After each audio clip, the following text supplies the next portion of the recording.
Welcome to Donmar TV News Channel. Vice presidential candidate Sara Duterte Carpio has reiterated her loyalty and stressed that Ferdinand Bongbong Marcos Jr. is her president. To honor her commitment and word of honor, Davao City Mayor Sara Duterte Carpio has no plans to abandon her running mate, presidential candidate Ferdinand Bongbong Marcos Jr. This amid efforts of certain groups to pair the Davao City Mayor with Vice President Leni Robredo and Manila Mayor Isko Moreno Dumagoso. In her video message, Duterte also acknowledged the trust given to her by the public.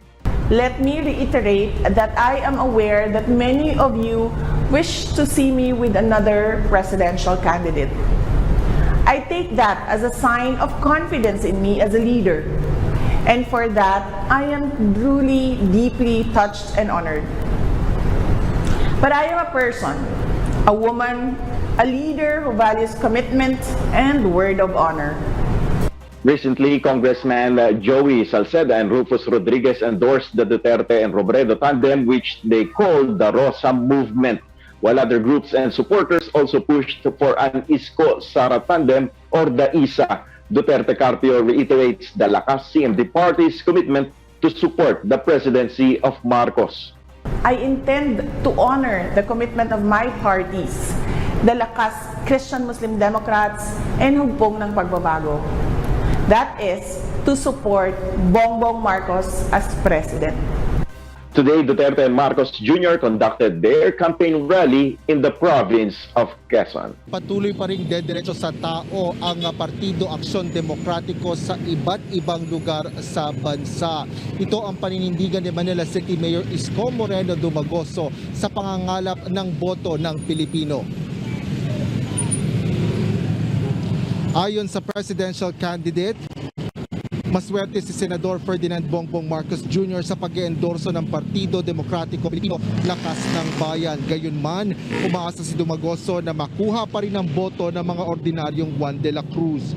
Nang tanongin ito kung umaasa rin siya sa pag-eendorso ni Pangulong Rodrigo Duterte, ganito ang kanyang tugon. The answer is yes. Why not? Bakit hindi? Pero ano't anuman ang magiging desisyon ng mga sektor, desisyon ng political organization, or may mga kapangyarihan sa gobyerno, o katulad ng presidente, tuloy-tuloy lang kami sa taong bayan. Dediretso tayo. Paliwanag pa ni Mayor Isko, sapat na sa kanya ang iilang tao na dumalo sa bawat campaign rally nito kumpara sa ibang kandidato. Ngunit tinitiyak niya na ang mga humaharap na tao sa kanya ay hindi yung mga taong nakausap na niya sa pakikipagpulong sa ibang komunidad. Yung nakita mo kahapon sa pinuntahan natin, yun di ba nakita mo ngayon? Dito ngayon? Hindi. Ayun. Happy na ako ng ganun. Oh, masaya na ako ng gano'n. Sila ba sila rin yun din? Hindi ko alam. Kasi nga, wala naman ako doon. Pero may mga balita, sila rin.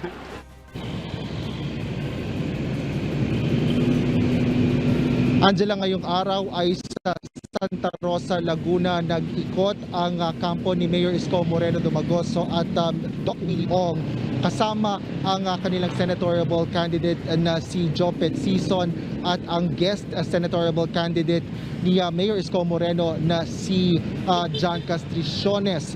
At kasama rin nila si Mocha Uson sa ilalim ng nangangampanya para sa Mocha Party List na nagpahayag rin ng pagsuporta kay Mayor Isko Moreno Dumagoso. Pumusad ang grupo papunta sa Biñan at San Pedro, Laguna at bukas ay pupunta naman sila sa Bulacan.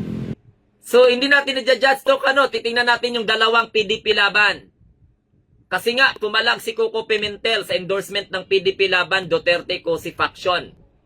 Na kung saan si President Duterte ang chairman, samantalang ang President ay si Energy Secretary Cosi. At yan ngayon, ang kasalukuyang nag-endorso sa kandidatura ni Bongbong Marcos. Pinalagan ni Coco Pimentel. Kasi ang sabi ni Coco Pimentel, itinatag ang PDP laban to oppose the Marcos dictatorship. Ewan ko kung anong dictatorship yung mga sinasabi niya. Ngayon, iba na naman ang panahon ngayon. Wala namang dictatorship ngayon. Iba naman si Bongbong. Oh. Puro lang sila dictatorship. So in 1983, nagkaroon po ng tinatawag na merger. At nagkaroon po ng participation itong PDP Laban sa 1986 snap election. Na kung saan dahilan na ipinroklama ng Cory Aquino Camp na panalo sila, panalo din si Marcos sa kanilang bilangan. Panalo si Marcos sa canvassing. Panalo si Cory sa Namprel count. Kaya nagkaroon ng tinatawag na pag-walk out ng mga board of election ng canvassers doon sa batasang pambansa. Pinalabas nilang hindi na masikmura kasi snap election eh. Ang board of canvassers dineclare panalo. Leading si Marcos sa bilangan, di pinatapos. Kasi nga may report sa ground. Yan ang pinalabas ng Namprel na panalong-panalo si Cory Aquino. That is the reason why yan ang nangyari sa snap election noong 1986. Kaya naghakot na ng tao ang simbahang Katoliko sa pamumuno ni Cardinal Sin. Kaya nagkaroon ng 1986 EDSA People Revolution. Kaya nga, yung people power, yan ang English ng Lakas ng Bayan. Sino ngayon ang founder ng Lakas ng Bayan Party? Ito ang asawa ni Cory Aquino. Si Benigno Aquino Jr. Yan ang founder. Senator pa si Ninoy Aquino that time. Intindihan nyo? Yung binaril lang, naging bayani na kaagad. May rebulto na kaagad. Naging Ninoy Aquino International Airport na kaagad. Oh. In 1978, the merger was complementary as PDP was based and its Biliwik in Visayas and Mindanao. While itong laban was composed of traditional politician na kung saan ay matatagpuan sa Luzon. Ikaw, Emilita Abutin, dandahanin mo yung bunganga mo magsabi ng akong magaling. Paano ako naging magaling? Eh, bobo ka. Oh. Pwede ba makinig ka muna, magugas ka muna ng bilat mo bago ka dito magsabing nako kayo na magaling? Tanga ka man siguro. I am not explaining here para maging magaling ako, abno. Anong problema mo sa buhay mo, Amelita Abutin? Asikasuhin mo yung asawa mo, asikasuhin mo yung anak mo. Huwag ka makichismis dito. Chismusa kang dakong babay na ka. Ha? Emilisa Abutin, ha? Huwag ka magsabi na nagmamagaling ako dito, inayupa ka, mamaya, untog ang kulo na mo sa marshmallow, malaman mo kung gaano katigas. Pwede ba, Emilisa Abutin, i-block mo akong tanga ka? Huwag ka dito, ha? Mag-aral ka muna. Bago ka magkinuwan dito. Ano yung comment mo? Naku, kayo na magaling. Eh, paano ako hindi naging magaling? Itanga ka. Maglalay ba ako dito para maging magaling-magaling lang? Tanga ka man siguro. Sabihan nyo lahat ng mga nagdi-discuss ng katulad nitong magaling. Pwede ba wag nyo gamitin yung pagkaboba nyo dito sa aking live? Kasi mga bobo na kami dito eh. Kami na nga ang mga bobo dito tapos sabihin nyo pa kayo ako ang nagmamagaling.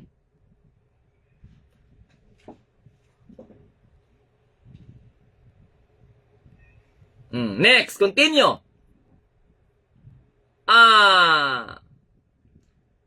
And Metro Manila. Ito yung lakas ng lakas ng laban.